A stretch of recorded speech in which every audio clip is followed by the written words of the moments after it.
புரட்சி தமிழர் வருங்கால தமிழகத்தை ஆளுகின்ற தலைநாயகன், வருங்கால தமிழ்நாடு முதலமைச்சர், அதிமுக நிரந்தர பொதுச் செயலாளர் அருமை அண்ணன் எடப்பாடியுடைய உத்தரவு கிணங்க வருகின்ற 17ஆம் தேதி விருதுநகர் தேசப்பந்து மைதானத்தில் மிக பிரம்மாண்டமாக திமுக ஆட்சியை வீட்டுக்கு அனுப்புகின்ற ஆர்ப்பாட்டம்.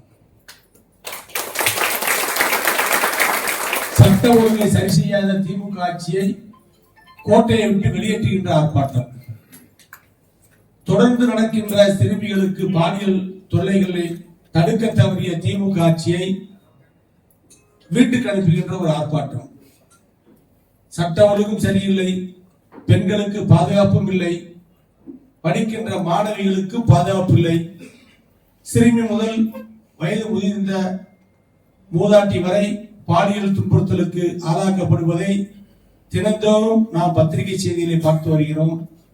இதையெல்லாம் தடுக்க தவறியது திமுக அரசு. குறிப்பாக சொல்ல வேண்டும் சொன்னால், கடைசியாக நடைபெற்ற நிகழ்வு அங்கே தூத்துக்குடி மாவட்ட விளாத்துக்குளம் அருகிலே அங்கே ஒரு மாணவி +2 படிக்கின்ற மாணவி, அந்த கிராமத்திலே அந்த மாணவி தான் 10ஆவது வகுப்பிலே முதல் மாணவி.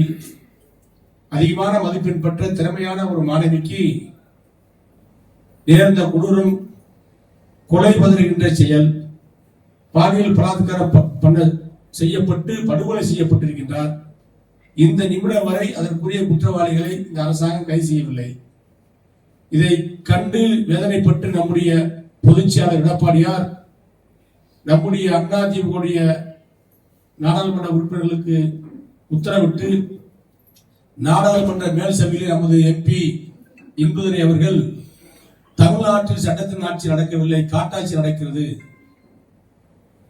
அங்கே ஜனநாயகம் இல்லை, சர்வாதிகாரம் தலை தோங்கி விட்டது, திமுக ஆட்சியால் மக்களுக்கு பாதுகாப்பு இல்லை, பெண்களுக்கு பாதுகாப்பு இல்லை என்பதை பார்லிமெண்டில் இருக்கின்ற அத்தனை நாடாளுமன்ற உறுப்பினருடைய கவனத்தை ஈர்க்கின்ற வகையிலே கவன ஈர்ப்பு தீர்மானம் கொண்டு வந்து அங்கே பேசி பார்லிமெண்டிலே நமது கருத்தை பதிவு செய்திருக்கின்றார்.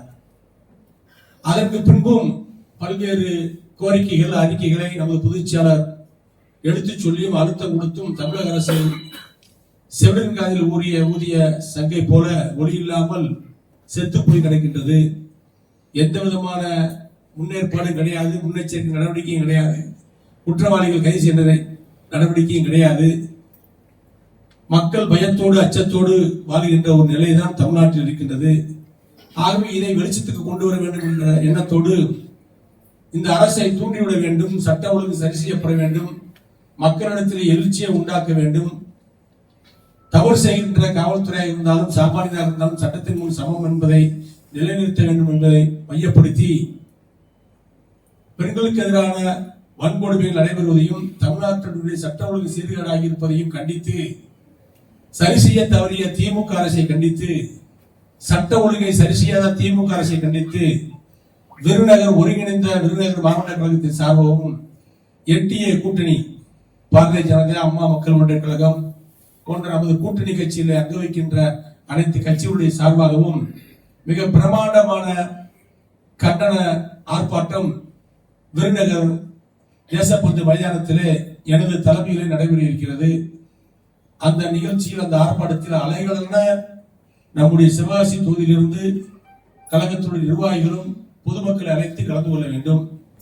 இப்போது ஆர்ப்பாட்டம் நடத்தக்கூடிய ஒரு சூழ்நிலையை உருவாக்கியது திமுக அரசு தான், திமுக கட்சி தான், ஸ்டாலின் தான். நிர்வாகம் சரியில்லை, எதற்கெடுத்தாலும் காரணங்களை சொல்லி தப்பித்துக் கொள்கின்ற பணியைத்தான் இன்றைக்கு திமுக அரசு செய்கிறது, ஸ்டாலின் செய்கிறார். எந்த பேப்பர் எடுத்து பாருங்க, மீடியாக்கள், எந்த மீடியாக்கள் திரும்பி பாருங்க, எதுல பார்த்தாலும் ஏதாவது படுகொலை, பட்டப்பகல் படுகொலை, விரட்டி வெட்டி படுகொலை, வாலிபர் கொலை, சிறுமி கற்பழிப்பு, முதலாளி கற்பழிப்பு, மாணவி கடத்தல், இப்படித்தான் செய்து வருது. இந்த ஆட்சியை திமுக ஆட்சி மிகப்பெரிய மோசமான ஆட்சியை தமிழ்நாடு இதுவரை கண்டதில்லை என்ற சூழ்நிலை உருவாகிவிட்டது. ஆகவே எடப்பாடியார் போராடி கொண்டே இருக்கிறார் இந்த ஆட்சியை வீட்டுக்கு அனுப்புவதில்லை. இருந்தாலும் ஜனநாயக நாடு, தேர்தல் என்ற ஒரு நடைமுறை இருக்கின்றது. அந்த நடைமுறையில் நம்முடைய வெற்றி என்பது மிக பிரமாண்டமான வெற்றியாக இருக்க வேண்டும். எடப்பாடியார் கோட்டை கொத்தளத்திலே மே மாதம் குடியேற்ற போகிறார், தேசிய நம்முடைய பங்களிப்பு சிவகாசி தொகுதி, ராஜபாளையம் தொகுதி, சிலித்தூர் தொகுதி, விருநகர் தொகுதி, சாத்தூர் தொகுதி, திருச்சுழி தொகுதி, அர்ப்பூர் தொகுதி, 7 தொகுதிகள் அதிமுக. எடப்பாடியார் வைத்திருக்கின்ற வலையிலே திமுக வகையாக சிக்கிக் கொள்ளக்கூடியது. எடப்பாடி சுத்தி வலைய வச்சிட்டார் திமுகவுக்கு. அந்த வலை என்ன வலை ஒரு வாரத்தில் தெரிஞ்சுக்கணும். அந்த வலையில சிக்கி திமுக வரவே முடியாது, தப்பவே முடியாது. திமுக கட்சிக்கு இனிமேல் எதிர்காலமே இல்லை என்று சொல்லக்கூடிய அளவுக்கு பெருத்த ஏமாற்றத்தை இந்த தேர்தல்